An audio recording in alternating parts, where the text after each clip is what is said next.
बालुगा अंचलर चिलिका संगीत नाटक एकाडेमीर वार्षिक उत्सव बाणपुर स्थित शुभमंगल कल्याणी मंडप परिसर में पालित हो जाइछि।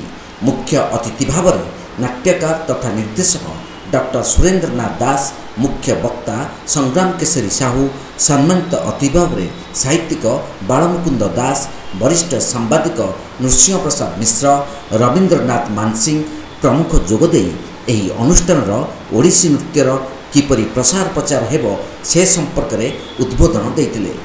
ଓଡ଼ିଶୀ ନୃତ୍ୟଗୁରୁ ଡକ୍ଟର ମାଧବ ଚନ୍ଦ୍ର ପଲାଇଙ୍କ ନିର୍ଦ୍ଦେଶନାରେ କୁନି କୁନି କଳାକାରଙ୍କ ଦ୍ୱାରା ମଞ୍ଚ ଉପରେ ଓଡ଼ିଶୀ ନୃତ୍ୟ ପରିବେଷଣ କରାଯାଇଥିଲା। ଏଥିରେ ଅଂଶଗ୍ରହଣ କରିଥିଲେ ଛାତ୍ରୀ ଶୀତଲ, ସାଇପ୍ରିୟା, ଅପୂର୍ବା, ମାନ୍ୟମାଇ ପ୍ରତୀକ୍ଷା, ଅରୁଷି, ଅନୁଲିପ୍ତା, ହଂସିନୀ, ବିଷ୍ଣୁପ୍ରିୟା, ସାଧନା, ରୀତାଞ୍ଜଳି, ଆଲିସାରାଣୀ, ଗାୟତ୍ରୀ ଓ ମୋନାଲିସା। ବାଲୁଗାଁ ଓ ବାଣପୁର ମାଟି ହେଉଛି କଳା ଓ ସଂସ୍କୃତିର ମାଟି। ଏଠାରେ ବହୁ ବଡ଼ ବଡ଼ କଳାକାରମାନେ ରାଜ୍ୟ, ଦେଶ ଓ ବିଦେଶରେ ମଧ୍ୟ କଳା ପ୍ରଦର୍ଶନ କରି ଏହି ମାଟିର ଗୌରବ ଆଣିଦେଇଛନ୍ତି। ଏହି ଯେମିତି ଓଡ଼ିଶୀ ନୃତ୍ୟଗୁରୁ ଡକ୍ଟର ମାଧବ ଚନ୍ଦ୍ର ପଲାଇ ହେଉଛନ୍ତି ଏହି ମାଟିର ସୁପୁତ୍ର। ପିଲାଟି ଦିନରୁ ଓଡ଼ିଶୀ ଶିକ୍ଷା ଅଧ୍ୟୟନ କରି ଓ ସେଥିରେ ସେ ଡକ୍ଟରେଟ୍ ଉପାଧି ହାସଲ କରିଥିଲେ। ପରିଣତ ବୟସରେ ସେ ପାଦରେ ଘୁଙ୍ଗୁର ବାନ୍ଧି ଓଡ଼ିଶୀ ନୃତ୍ୟ ପରିବେଷଣ କରିଥିଲେ। ସଙ୍ଗୀତ ନିର୍ଦ୍ଦେଶକ ସରୋଜକାନ୍ତ ସାମନ୍ତଙ୍କ ନିର୍ଦ୍ଦେଶନାରେ ଅନୁଷ୍ଠାନର କଣ୍ଠଶିଳ୍ପୀମାନେ ପ୍ରାରମ୍ଭିକ ସଙ୍ଗୀତ ଓ ଉଦ୍ଯାପନୀ ସଙ୍ଗୀତ ଗାନ କରିଥିଲେ। ବିଶିଷ୍ଟ ଓଡ଼ିଶୀ ଓ ହିନ୍ଦୁସ୍ତାନୀ କଣ୍ଠଶିଳ୍ପୀ ଓ ଗୁରୁ ଉମା ମିଶ୍ର, ଅଜିତ ମିଶ୍ର ଓ ସଙ୍ଗୀତ ନିର୍ଦ୍ଦେଶକ ଗୌରାଙ୍ଗ ଚରଣ ମୁଦୁଲିଙ୍କୁ ମାନପତ୍ର ଓ ଉତ୍ତରୀୟ ପ୍ରଦାନ ପୂର୍ବକ ସମ୍ବର୍ଦ୍ଧିତ କରାଯାଇଥିଲା।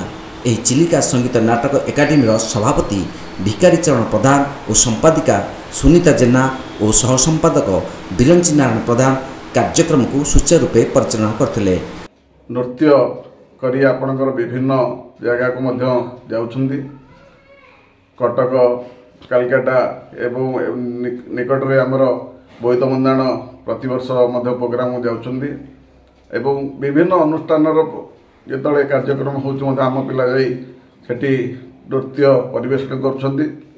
ପ୍ରତିବର୍ଷ ଆମର ନାଟକ ଶିଶୁ କଳାକାରମାନଙ୍କୁ ନେଇ ପ୍ରତିବର୍ଷ ନାଟକ କଟକ କଳା ବିକାଶ କେନ୍ଦ୍ରରେ ପରିବେଷଣ କରୁଛନ୍ତି ଏବଂ ଆପଣମାନେ ସମସ୍ତେ ସହଯୋଗ କରନ୍ତୁ ଏବଂ ଆମର କଲ୍ୟାଣୀ ମଣ୍ଡପଠାରେ ଏ ଅନୁଷ୍ଠାନଟି ଚାଲିଛି।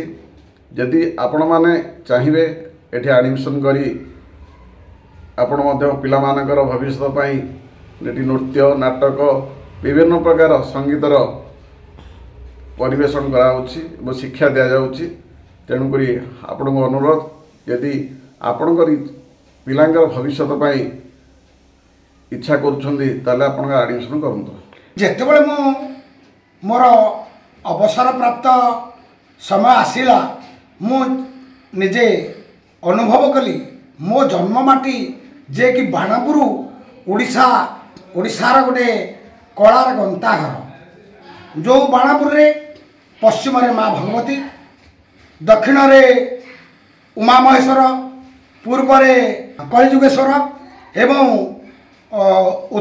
ଉତ୍ତରରେ ମେଘାମ୍ବରୀ, ଯିଏକି ବାଣପୁର ବାଲୁଗାଁ ଏରିଆକୁ ଜଗିକି ରଖିଛନ୍ତି। ସେହି ପିଲାମାନଙ୍କର ଉନ୍ନତି କରିବା ପାଇଁ ଆମର ଗୋଟିଏ ଅନୁଷ୍ଠାନ ତିଆରି ହୋଇଛି, ଚିଲିକା ସଙ୍ଗୀତ ନାଟକ ଏକାଡେମୀ, ଯାହା ବାଲୁଗାଁରେ ଅବସ୍ଥିତ।